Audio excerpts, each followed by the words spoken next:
hey, our guest today is Selena Gomez, and it's like, here's our interview with Selena Gomez, and it's like Selena Gomez like walking down the red carpet, they're like, Selena.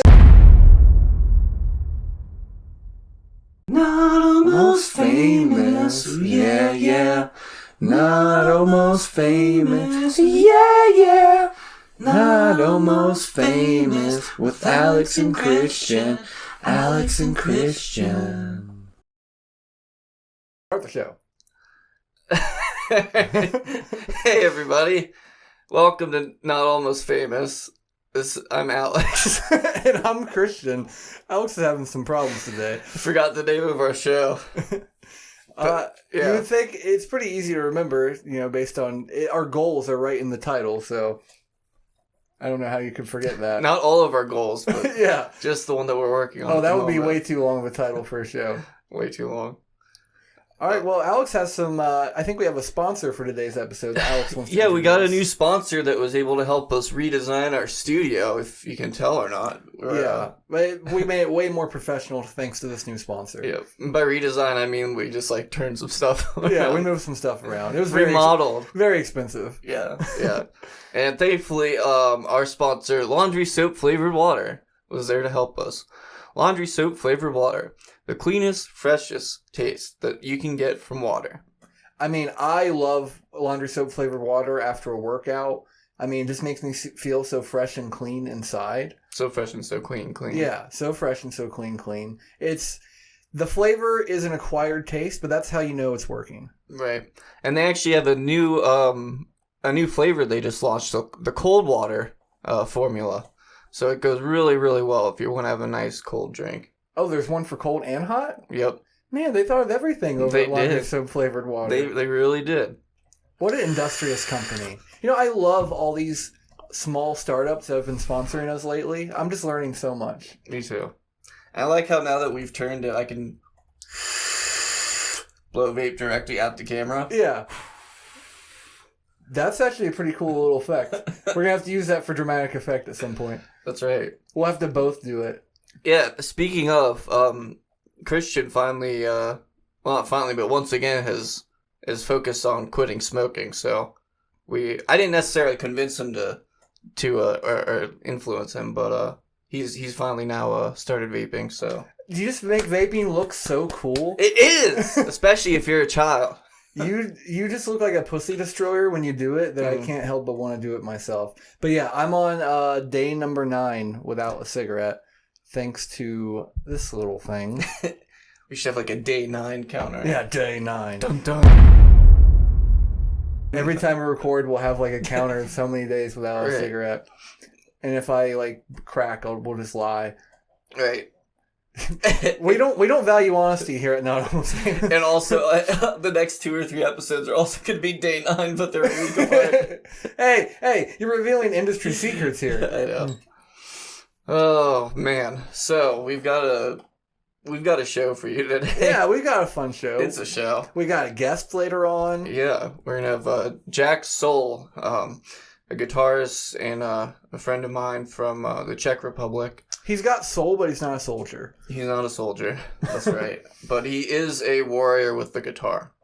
And he's an axe warrior. Yes. Recording and mastering and all kinds of audio production. So he's helped out with finally getting Recurrence guitars recorded after 14 years or so. Which I don't think we've ever talked about Recurrence on this show, so our viewers have no idea what you're talking about. I've mentioned it's my death metal band, and Christian was a prominent member. I was gonna say you weren't a founding member, but he was a legitimate member. Yeah, where Recurrence did not have many of those. Actually played shows and actually learned the songs. Right, which is more than most people did. There were a lot of false members.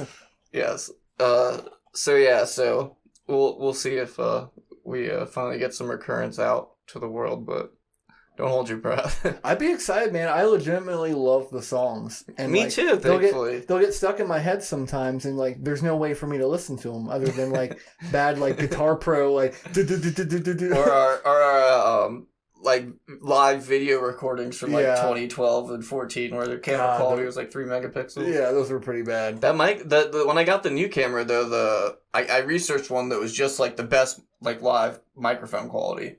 and I think it worked out, like, especially for how loud it was. It's pretty, I mean, it's not studio quality. Right, but, it's listenable. All right, so what else did... Alex had some things he wanted to talk to me about today and share with the viewers. Yeah, well, I wanted to share, I think in episode 4, we were supposed to go see Whitney Cummings, but that didn't happen. No. Actually, yeah, so basically I got like an email from whoever probably Ticketmaster, aka Ticket Nazi, as I like to call them. Yes, I'll go on record saying that. Ticketmaster. I've told them that in there. What do you think of us surveys? I was like, you guys should be called Ticket Nazi. That's what I think of you. But yeah, so I got like an email like a couple hours before the show, like, oh, this show's been delayed due to inclement weather for an hour, and I was like, doesn't sound right. Yeah. And then I was like thinking like I had texted Christian because we were both getting ready to like leave for the show, and then like another hour or two later it said the date's being like rescheduled or whatever due to inclement weather, and I was like, she probably just like got drunk or something. Right. And I mean, just not because it's, I don't think she even drinks or whatever, but you know, anytime there's like a place that's like, oh, inclement weather or feeling under the weather or traffic or it's never actually that. It's usually just like the lead singer just like totally trashed in a hotel somewhere and can't get up.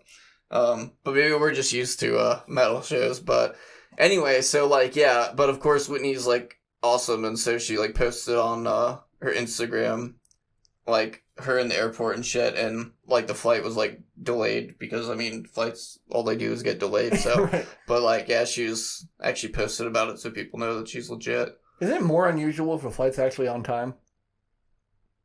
I think statistically probably not, but I feel like it's probably not that more unusual. We're not even like real comedians yet. We're already having a segment on flying. Yeah, we're talking about Whitney Cummings' flying experience. Yeah. But but I mean it'll get rescheduled someday, but with my fucking luck it'll be like when I'm out of town or like some fucking I'll already have like some other event that I've been planning, but I don't know. Hopefully one day I'll see her. Does it count as having her on our show if I like we just record our meeting with her and be like, hi Whitney, come and say hi to all of our fans without her permission, like her like candid camera, just bombard her with it like, hi, it's great to meet you, we're recording, say hi to Not Almost Famous. That would be so, and then we could be like, our guest Whitney Cummings, and we could just like have like a or it's almost like you see like really janky tabloid things like, hey, our guest today is Selena Gomez, and it's like, here's our interview with Selena Gomez, and it's like Selena Gomez like walking down the red carpet, they're like, Selena, and she like looks over and like waves, and then ends like, wow, isn't that great? She could be on the show. Or it's someone who's like trying to get rid of the camera, like they like cover their face like they're like Michael Jackson on trial, and they're like, thanks for being on the show. Yeah. That's how we're gonna have celebrity guests from here on out. Actually, I remember, I think it was maybe the Ali G show when like Bruno was like interviewing, or it could have been in the Bruno movie, like Sacha Baron Cohen that does like Borat. There was like, he's like, Harrison Ford will be on our show, and then he like shows like the interview with Harrison Ford, and it is Harrison Ford just walking by. He's like, get the fuck out of my face or something, and then he's like, wow, wasn't that great? I think we should actually do that. Yeah. Every time we encounter a celebrity, we should just record them, and then we can technically say they were on the show.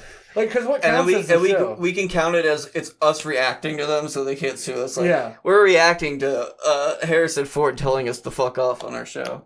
I mean, because really, what counts as a show? Are they only on the show if they're in our studio? I think if we record them, they're on the show. That's true. We record them and like show the video. They're technically on the show. Right. All those stock photo people like have no idea that they were on our show. Yeah, I know. Exactly. They probably never will. No, I mean they signed up for that. Hopefully. Dude, we might be on people's show right now. We don't even fucking know. We might. Like people are like, yeah, we saw these like fucking losers called Not Almost Famous, and here's them, and we're just talking about like stock photos. Like, I think they're really funny, but their jokes aren't even that good, and they probably even got writers to do all their jokes, and they're like not even good. Man, if we actually had writers, like if writers were writing our shit, we would have fired them. We are our own writers. Yeah. Can we fire ourselves? We're fired. Let's get out of here. We're almost certainly on cell phone recordings of concerts somewhere. That's true. We've been to enough that we're out there somewhere. I'm on video recordings and stuff too. Oh, really? Yeah, definitely. One of my favorite claims to fame is I forget which year it was, maybe 2010 or something, 2012 maybe. It was Rockstar Mayhem Festival, and they do like that daily tour video like after the shows, and they show like clips and stuff from each day. Yeah. And they had the one from Cincinnati, and off the top of my head, I don't remember what band it was that I was crowd surfing to, but they were like showing people crowd surfing, and like it showed like I like made it all up to the front, and I was like this, and I was like, holy shit, that's me. Oh shit, that's awesome. Yeah. You're like famous. You're not almost famous. I'm beyond not almost famous in real life. You're just a step beyond. Right. Yep. All right. Well, we're about 10 minutes in. You want to go ahead and give Jack a call? I want to call Soul. Yeah, so Better Call Saul. Better Call Saul. Yeah. Yeah, Jack Soul from he's not from Prague. I forget the city he's from, but Czech Republic. Yeah. Let's check him out. Check it out. Check it out. We both have the same idea at the same time. Do, do, do, do, do, do, do, do.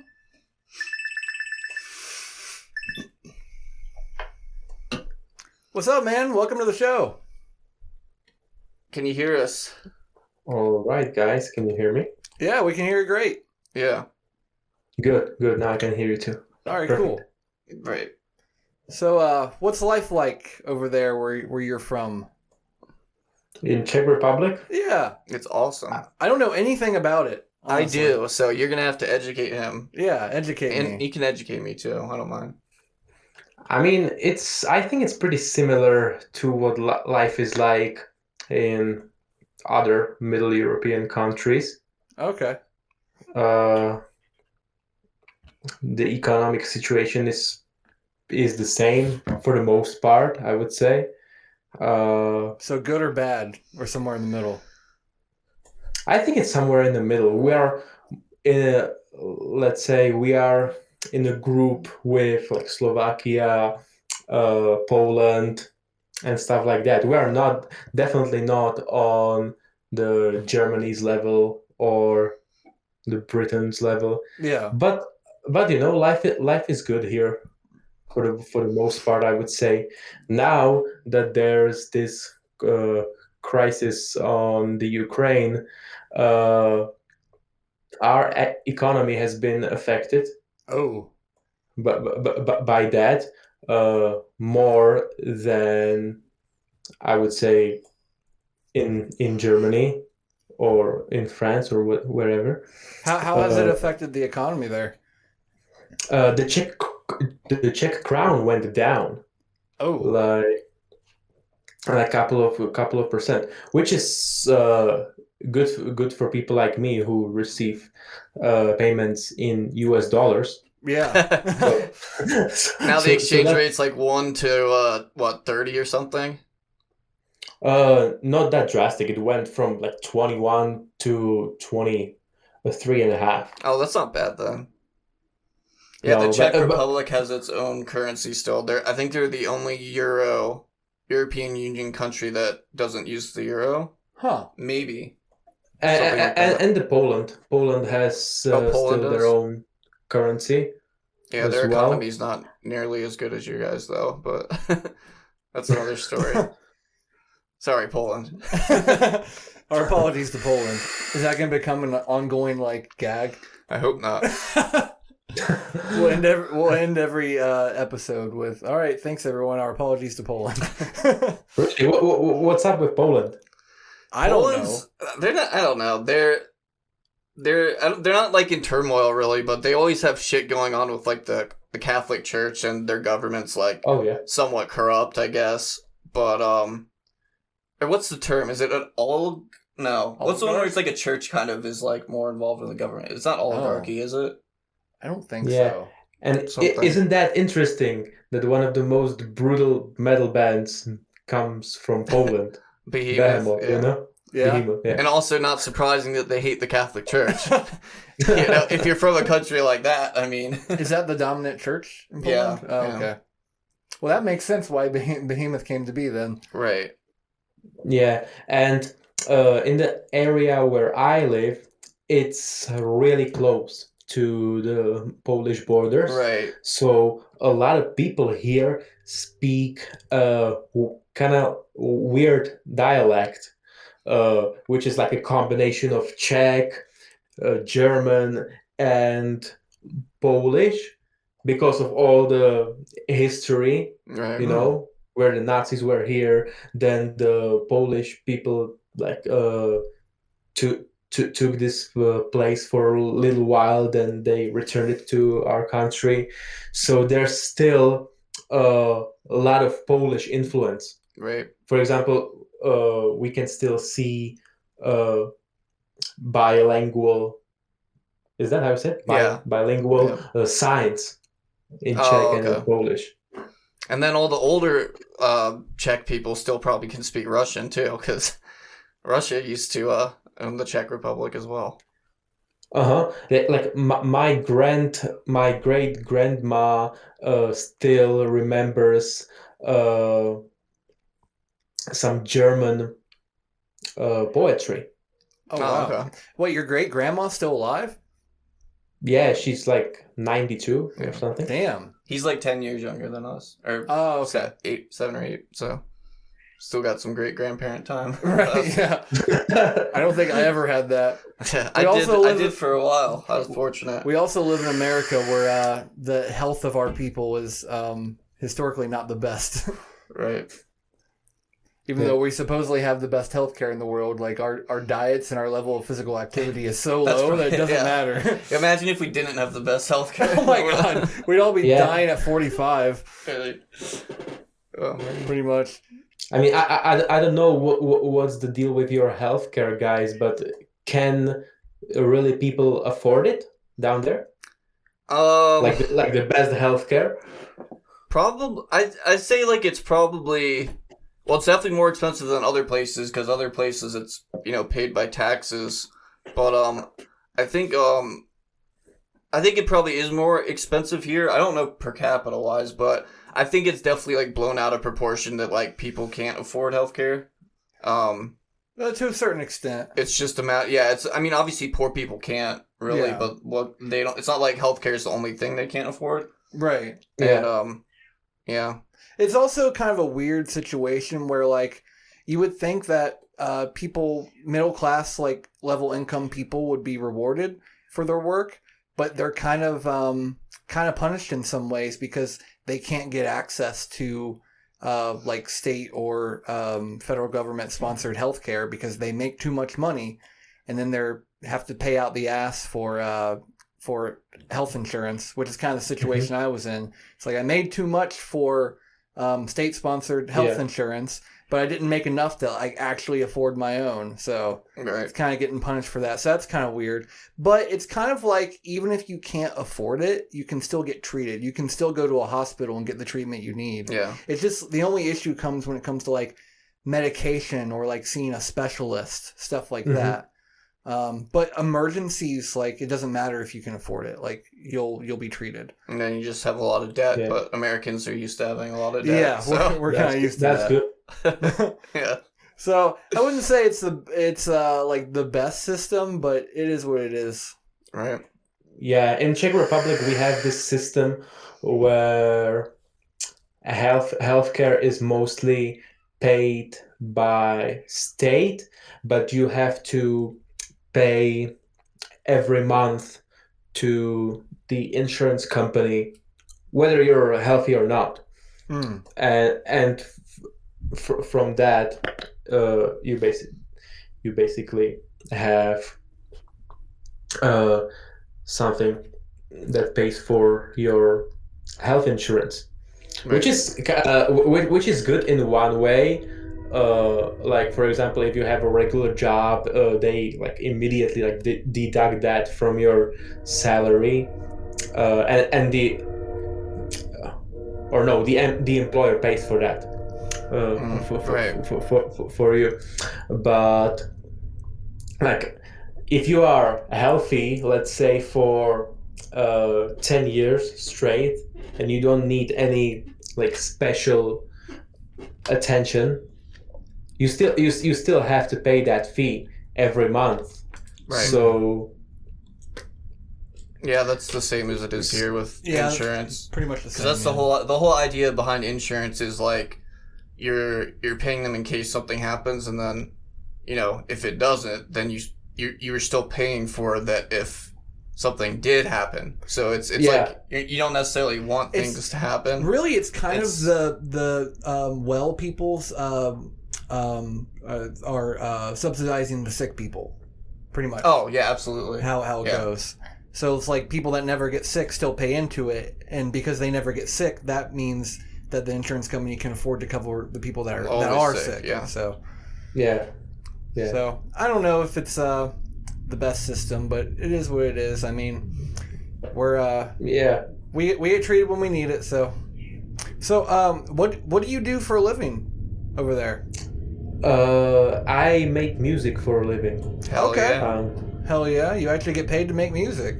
That sounds like a dream, man. I paid him to make music. Yeah, it's true. He's like, "What do you do for a living?" Alex pays me. I'm sure it's not just Alex. Oh no, one of many. Yeah, it's the best job I ever had.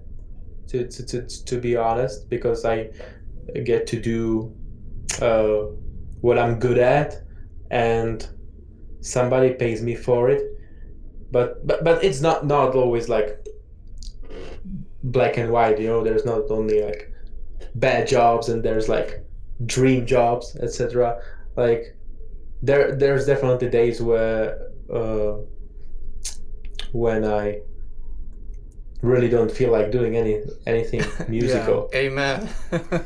And I'm sure like it's always tough when one of your hobbies or something that you love becomes your job, because sometimes if you do it as a job, you can kind of like lose the love for it a little bit, or like get burnt out on it.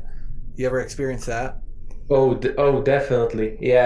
I realized that I cannot take on too many projects at the same time, where I feel like I don't have any time for my own creations and my own hobbies, that sort of way. Because at one time I was like working constantly on other people's music, and then I would create, and I would address the revisions and stuff like that. And after a while, it really gets like, oh, really, that again? Really repetitive. Yeah, I mean, and it varies very much. Like so some people I work with are like absolute pleasure, Like me.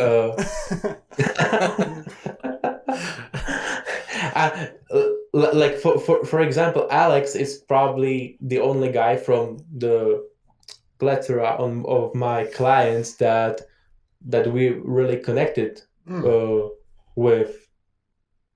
Like, and we're doing this podcast, and we've been talking a lot about different things than music. With most of the people, I don't talk much about anything else than music and the project and the vision and the sound, and yeah. So do you ever have to, are you at a level where you can kind of only take on projects that you're actually interested in, or do you ever have to just take on a project that you're not really interested in or don't really like but it pays the bills, sort of thing? I think I'm getting closer to the point where I can take on only projects I want, but as for now, I'm still taking on basically all the projects I can get my hands on, because I found out that by taking on as many different projects as I can, I can actually figure out what I'm good at and what I really want to do, instead of like going around saying I can do anything and I can do this and that.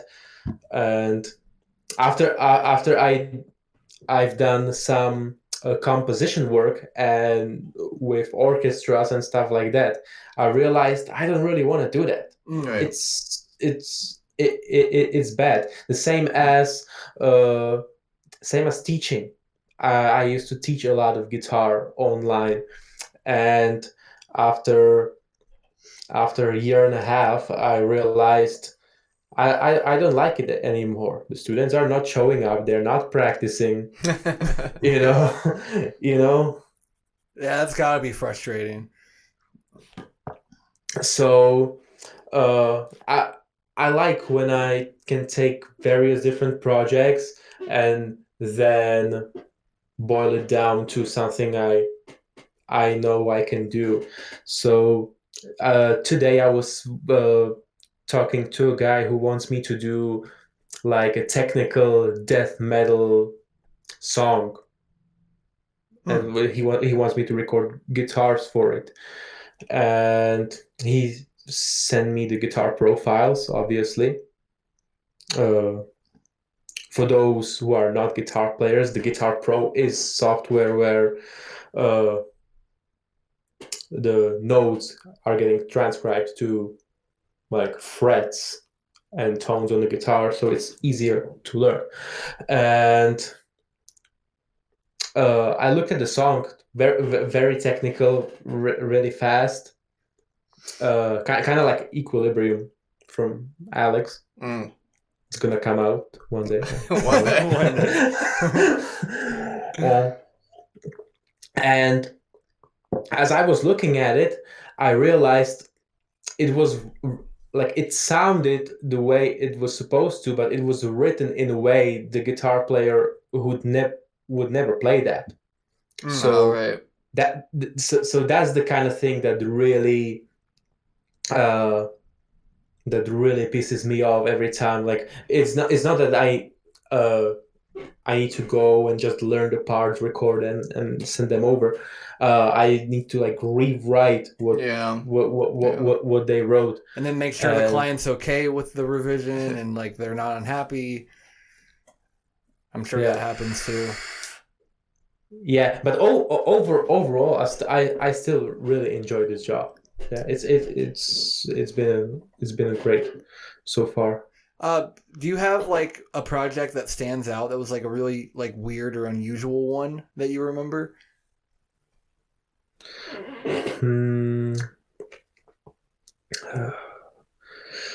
Like throughout last year, I was working with a guy and his publishing company, and he was throwing at me all these various projects that he had pitches for.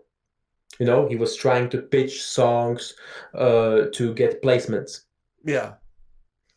And he always figured out when it's the next page, was the theme of it, and then he gave me the assignment. And so one song I remember was an electro swing song. Huh. So he wanted me to do something modern but with like old school vibe kind of thing. So, and I've never done electro swing before. I found a YouTube tutorial on like what elements are, like what makes electro swing. And the guy explained it pretty well, so I just followed the template and made a song out of it, and it was pretty cool. Like, but there are like every once in a while there's like weird projects where people tell me they want something, and then in the middle they like completely change their mind. Oh, no. That's how it works. And decided to go with something totally like random. I was doing music for a guy's commercial. It was a commercial for CBD oils or whatever. and he wanted the video. I was doing it to a video. They gave me the video, and I created this very like James Bond style action score to it, and guess what the motherfucker end up with. Because it was CBD, he wanted some Bob Marley vibes. I was gonna say that's more fitting. That makes more sense. At the very end of the video, and so I created the basic reggae beat. Yeah, with samples. I said to myself I was gonna replace, because it was just scratch track. 5 minutes of work, and then the guy decided to throw out my awesome James Bond style score and use the reggae scratch track for the whole thing. Yeah. Oh, wow. Sounds about right. Well, hopefully that didn't mean less money for you. No, it didn't. But it was like, really? Yeah, that had to have been frustrating to like work on that, compose this awesome James Bond thing and then have it not even be used. But hey, I guess now you at least have it to use for something maybe in the future. Yeah, I actually did use that part for a Star Trek style pitch. Oh, Cool. Nice. I had like the 30 seconds of it, and then I extended it to like 3 minutes, and like it was a good starting point. So I figured it's a good thing to like don't throw away anything and just keep recycling these riffs and ideas. Yeah. Do you feel like you've learned a lot since you started doing this professionally that you maybe wouldn't have if you were just doing it on your own? Oh yeah. Because you have to like be so versatile in the stuff that you do. Mm-hmm. And especially with deadlines, Right. because when working on projects like for companies and stuff like that, they are not very much into creative type of things. They are always talking about, okay, how can we make the most amount of money with the least amount of effort, and how this music is gonna help us do that. So I definitely learned how to work under pressure and really fast. Like I revised my workflow probably 4 or 5 times in the last 12 months. Oh wow. Like constantly figuring out how can I do what I do faster, and because the space is so competitive. Right. Yeah. Like when you go on Air Gigs or Fiverr or any of these like freelance sites, the prices some people are willing to work for is like Yeah. Super cheap. Yeah. So and also like some high end people, like they've got credits, they've got experience, they're from Nashville. Yeah. They have a big studio with analog gear, and then they want $150 That's to really cheap. to mix a song, Yeah. and like how do you compete with that? So Right. Well, how do you compete with that? How have you been able to stay competitive with people like that? His marketing, skills and maybe. quality. Just marketing yourself? Speaking of marketing, how's Better Call Saul coming? I was telling Christian how we came up with that a little bit. it was a brilliant idea. I'm planning to work on my website in a short while. Oh, nice. So, and then I'll be promoting and pushing some Facebook ads out. So Nice. I'll definitely create a like an ad campaign around it that will last for some time. But at first, I'll need to watch the damn thing to know Yeah, it was what funny I'm because talking about. I was talking to him and ideas just pop in my head and Yeah. like because his last name's Soul, like Solle, but it sounds like Saul, and I was thinking of Better Call Saul, and I actually hadn't even seen Breaking Bad or Better Call Saul. I just know about it and stuff, and I was telling him like, oh, you could do like Better Call Saul, except instead of Saul, it's Solle. He's like, oh, I haven't seen that show either, so. That finally inspired me. I just watched Breaking Bad like straight through like last month, and I'm like in the middle of Better Call Saul right now. So Oh, wow. I actually got around to watching it, and it's funny too because I forget there was like a couple like things where in the show like it was like stuff that was like had to do with like Recurrence's history or like random shit. Like there was a part where I think it was Saul. He was talking about he's like, oh yeah, like these women, they're like blah blah blah, like from the Czech Republic and this and that. And I was like, of all fucking countries, like nothing against Czech Republic, I love it, but it's just you don't ever hear that in like American films or movies. Right. People still think it's called Czechoslovakia. Yeah. So it's just of all the countries he could have been talking about women, he's talking about Czech Republic and stuff. And I was like, okay, that's kind of weird. Yeah, that's And pretty weird. There's like one other example. I don't remember off the top of my head, but. I think I was texting Soul about it. I said like, dude, they said this in the show, and like this is Yeah, like, I remember. So it was kind of funny. I think I don't want to say like the shows are overrated because all the fans are like, no, they're not. But like you always hear Breaking Bad's like the best TV show ever.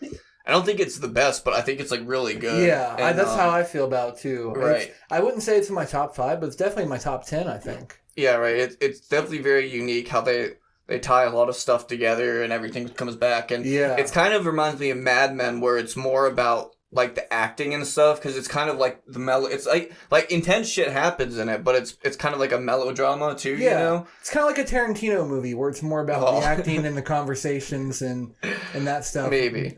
I'm not a fan of Tarantino. Oh, well. There's nobody running around I think snorting coke with the hookers in this. I think that's a mistake, but I'm the only person okay, that doesn't like Tarantino. maybe Kevin Smith then. I don't know if you don't I like love Kevin Smith. Okay, so more like a Kevin Smith kind of thing where it's more about the dialogue than it is in the acting. Yeah. But that kind of style. I've always loved that kind of style, so that's probably why I like Breaking Bad. Dude, have you ever thought about doing a podcast? Because For sure. Hearing you talk about this stuff is really entertaining, and I think you could do kind of like a music production or like composition style like podcast where you talk about this stuff and talk about the things you're working on, and I think people would dig that. It could also help like grow your business and stuff too, like having a channel. Yeah, like, check me out on air gigs or wherever.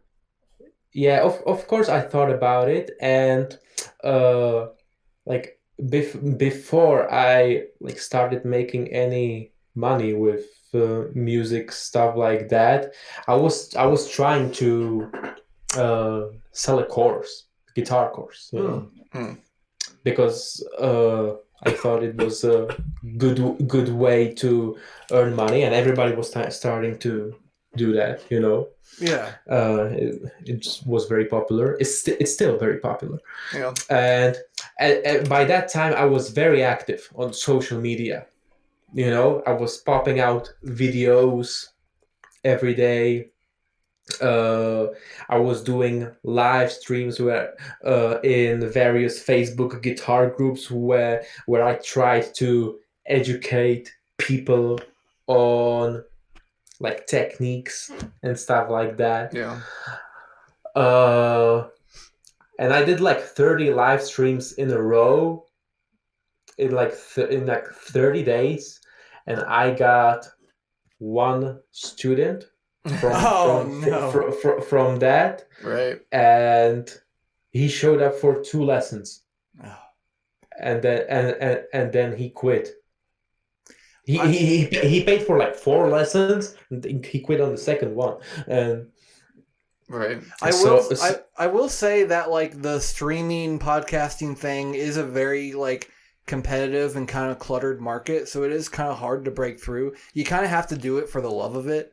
yeah, and I would love to get what your input on it. What you guys think? Because what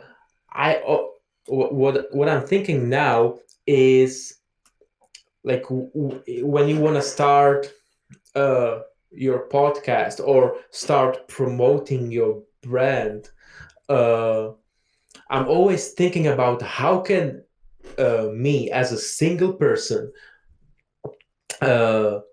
can stand against like big teams of people and agencies who understand what's happening with social media. They have big marketing budgets to spend on ads, because like by this time the organic reach is gone on most Right. of the social media, and like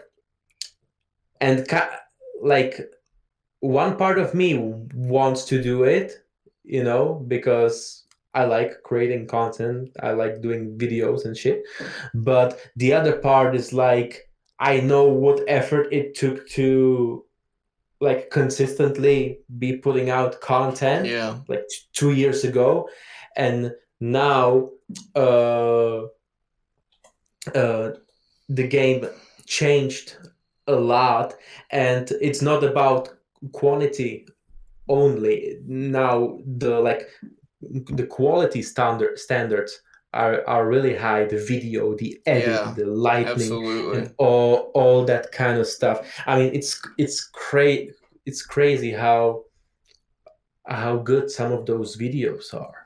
Yeah, it really is. So my advice for that would be to like, I think the people that are able to start up and be successful kind of from the ground up are the people that choose a niche and kind of stick with it. Choose their lane and stick with it and cater to a specific demographic. You might not be the biggest content creator there is, but you might be the biggest in that particular niche. Yeah. And branding and stuff too, just being standing out, being like unique, because there's a million motherfuckers that are like, how to write this song or how to play death metal, and so you have to figure out like, I mean, there's a lot of like corny people out there that do goofy shit, but people, so it's more like just stuff that stands out is usually Not just get the information across, but be entertaining while you do it. right. There's a lot of videos, even really high quality videos out there that teach you how to do things that they get the information across, but they're not entertaining. Right. If you can they bore you to death. Yeah, if you can do both, I think that's key. And save up money to hire a marketing team. Right. Because like it is really about that. Like you wonder like how there's like these artists out there that they'll not have like, they won't have any fucking music, and then they'll just post like their first single and they get like 12 billion views. Right. And you're like, how do they do that? Like it's because they like hired some marketing company. Like nobody gets like, who's that Lil Nas X guy that just came out of nowhere, and that was like his first song, and it broke like every record in the world. Yeah. And the song's like just, it's like it's a good song, but it's not a that song good, that's that big. Yeah. So it's just like that there's just like marketing teams back there that are like, okay, you're gonna do this, and then we're gonna find our algorithms, and then we're gonna figure out what to post. I think and all he shit. did it through memes. Like, is that it? Meme marketing is a big thing. Yeah. Like he attached like 15 seconds of his original song to a meme, and he posted that like consistently. I wonder if he used TikTok, because I know a lot of musicians are doing that now. Do that shit. Where they make like popular TikTok videos and just use their music as like for the dance or the background or whatever. Oh yeah. I got a funny story on TikTok. Oh yeah. Yeah, like I started to use that when it was still called Musically, if you guys remember. Yeah, I remember that. So I decided to shoot some videos some funny videos with my sister as a cameraman, and there was this theme on TikTok where everybody was using their kitchen equipment to pretend they are a DJ, you know?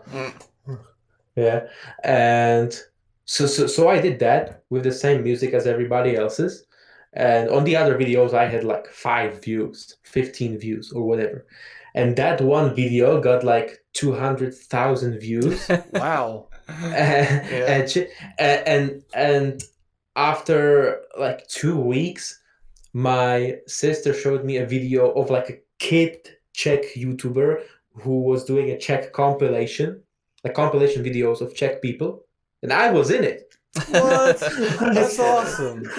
Now imagine if at the end of that video would have been like a link to your website, or if one of your songs would have been playing in the background of that video. Right. Yeah, it might have been a good opportunity for marketing. Yeah, it might have been. But I always think about it like it's always so uncertain.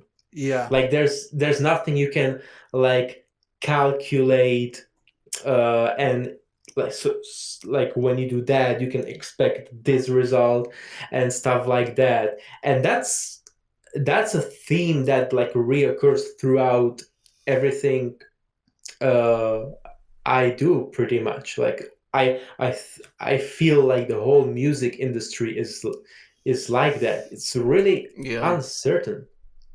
Yeah. What I try to do, I mean, I don't always succeed at this, but I try to pretend like everything I'm working on is going to be my big break or my big hit.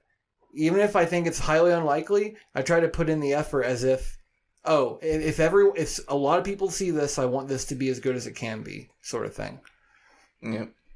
And I think that's kind of the way to go about it. Well, we're running a little long, and we have we have a schedule we have to keep, unfortunately. But man, this was awesome. Thanks for coming on and talking to us. We'll have to do this again thanks sometime. for having me, guys. Yeah, we'll definitely have you on again. So everyone, that's Jack Soul. What sites do you want to promote? Like air gigs and anything else, or how people can reach you? Yeah, I'm most active on Facebook. Facebook, okay. Probably Facebook/Jack Solle. Okay. Cool. We'll put some links on the video once we edit it too. I'll edit some links into the video, so if anyone watches this, they can find you. Yep. Cool. Thank you guys. Yeah, All man. right. Take Thanks, care. man. We'll see you. Cheers to America. Bye-bye. Bye. See ya. Wow, man, he's awesome. Right? He's really fun to talk to. Yeah, he's super chill. All right, you want to go ahead and end the episode there? Yeah. All right, everyone, thanks for watching. Yeah. Bye. Get out of here. Thanks for We've got watching stuff to do. this episode of Not Almost Famous. Have a good one, everyone.